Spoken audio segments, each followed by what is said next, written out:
Bellator Championship Series Belfast in association with PFL. And I will say, quite a similar product. This is the second event taking place under the PFL leadership. And I will say it's pretty similar. Graphics obviously is, a little different in some, but they got to do something about the marketing, man. They've got to do something about the marketing. I caught the sit down weighing thing. That was quite interesting. But let's get into the fight, man. Let's get into the fights. Let's get into the fights themselves. As I say, unfortunately, I didn't even catch all of them due to, as I say, the lack of marketing. But let's go through what I managed to catch on the main card and more. Mr. Moore, I'm telling you, you put up a valiant effort against Mr. Corey Anderson. I've only seen you fight once on the Bellator, and I thought it was a pretty decent fight. Was questioning why you was getting the opportunity to fight for the lightweight heavyweight championship, but I can understand they're going to Belfast, etc., hometown hero. So I get the marketing behind it. Thought that Corey Anderson would pretty much run through you within about 3 rounds, but oh no, no, no. You put up a very good performance, man. Very good performance. The takedowns and the activity is where Corey got the victory. He won every single round. There was a question when he, what was it, the third round possibly, when he got that head kick and the little, wobbled him a little some. Outside of that, it was a dominant performance, but he was putting up an excellent defense. Didn't just get run through as I thought he was. So congratulations. Head held high. The cardio was there. Overtime, I thought he would have drained him, man. In some of them shots when he was going back to the back to the corner, he looked like he was a little out of breath of sorts. And the commentary team was saying like, yeah, man, he seems like he's fresh as a daisy and stuff. But he hung with him, man. He hung with him. Takedown defense was excellent.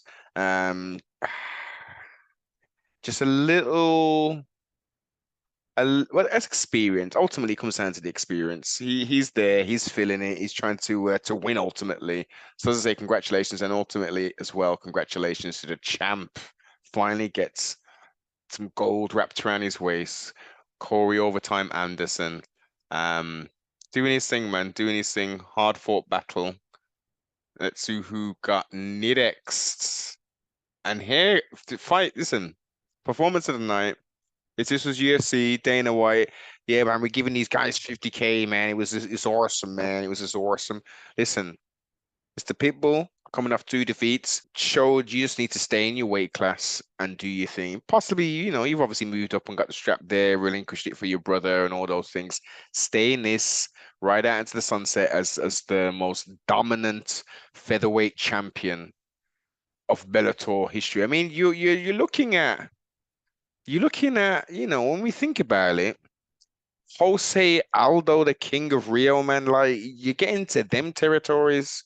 The only difference is obviously Jose was in the UFC as well as being a WEC champion as well. So he's got that extra veneer of he was in the UFC. But look, Pitbull looked amazing with Kennedy's reach and his abilities. I was thinking, listen, young blood coming in this year.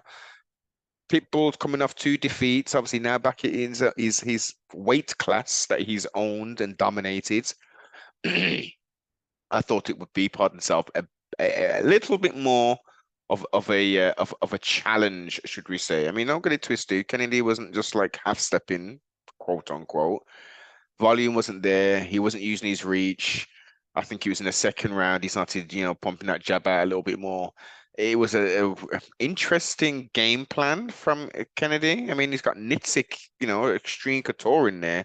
I don't think the game plan, or maybe the fighter himself, didn't execute what was needed to be done, but not taking anything away.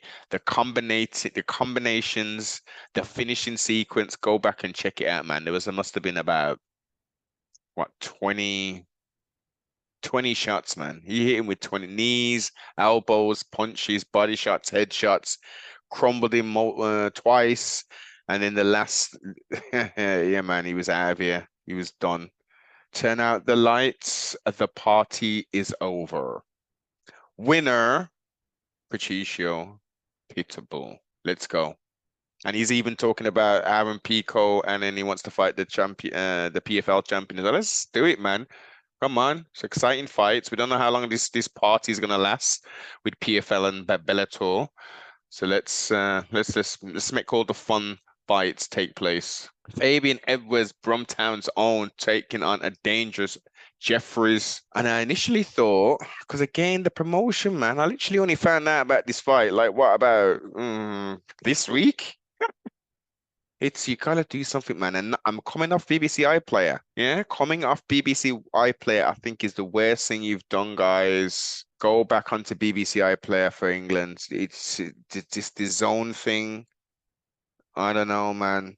I don't know. Maybe obviously you've got the PFL Europe on there. That's all cool. This is a money grab selling this product as well. You should have just left it with BT. I mean, sorry, with BBC iPlayer and all them something in my car. You can watch it back, can rewind and all those good stuff. But yeah, man, it was challenging. But let's get it back into the fight itself. All the buts. Fabian did his thing, man. Did his thing. It was a grinding battle, a grinding fight. There was glimpses where Fabian could create some space and get some distance and land them strikes and all that, but Jeffries was like, nah, nah, nah. This is not how I want to fight. My keys to victory is to limit your offensive capabilities and get you up in Clink's positions and try and take you down and all that. First round, Fabian was landing some beautiful knees, man, some heavy, beautiful knees, and he didn't like it. He didn't like it, so he said, "Let me just change position, and I'm going to give you some knees, but maybe not as hard. But I'm going to create the volume," which he did. He was more than a challenge, man. He was more than a challenge. I don't think he doesn't got the knockout power, but he's got endurance and the wrestling capabilities were definitely displayed. Fabian did enough to get the victory to face Mr. Eblin. One more again. Congratulations to the Brumtown Bully, the assassin. Let's see what happens, man. Let's see what happens. Let's move forward on this here. And now this is where I caught the actual card itself with Mr. James Gallagher taking on Hugo. I can't remember his first name. So I caught it midway through the second round. Midway through the second round. It was clear that it was very competitive, but Hugo had the upper hand. The strikes were there.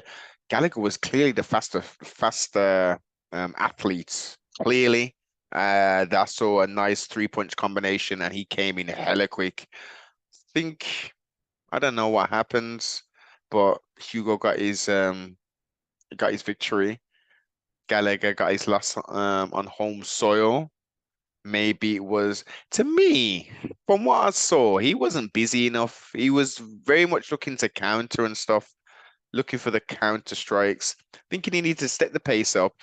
As I said, he was a faster fighter. I think he needed to be more offensive to make it more competitive in regards to him getting the victory. Unfortunate.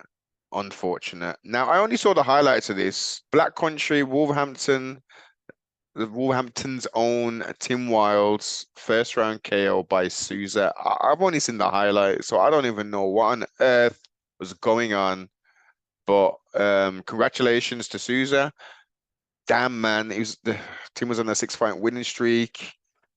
He's got all the experience and all that, but this is what happens in MMA, man. Mixed martial arts, anything can go down. So I'm gonna have to try and find a means of watching the rest of the card. But overall, pretty good. Pretty good for a second card itself.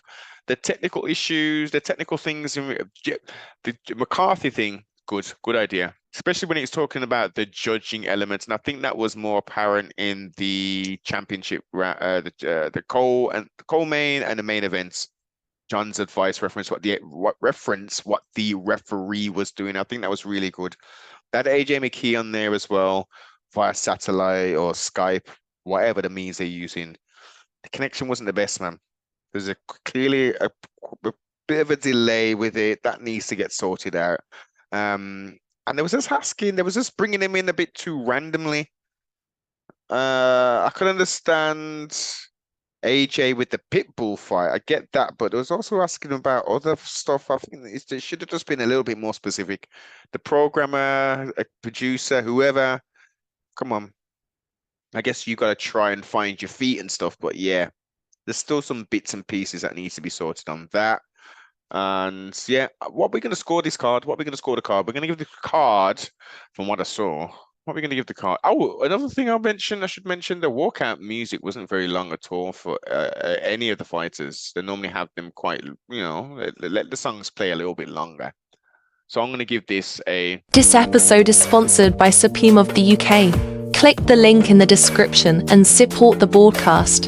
I'm going to give it a 7.5, man. Solid 7.5. Let me know what your thoughts are in the comments. Adios.